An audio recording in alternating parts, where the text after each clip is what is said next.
You ask Tiger to calculate. This deals with finding the midpoint between 2 points. The midpoint between the 2 points is negative 19.580. Let's solve it step by step. Plot the 2 points and calculate the midpoint using the formula. The coordinates of point 1 are, x1 equals negative 32, y1 equals 64.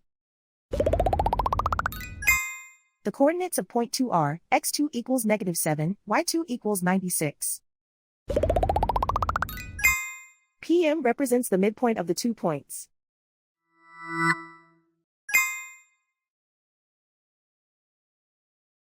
Use the x values in the midpoint formula to find the midpoints x. x1 equals negative 32.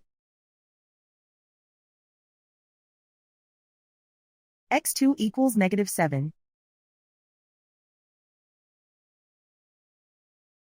Simplify the arithmetic.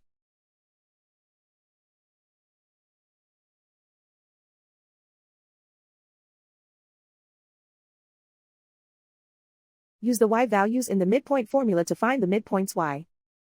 y1 equals 64.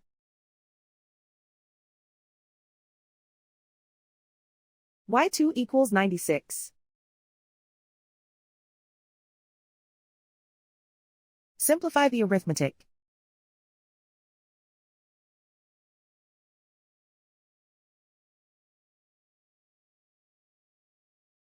And so, the midpoint is negative 19.580.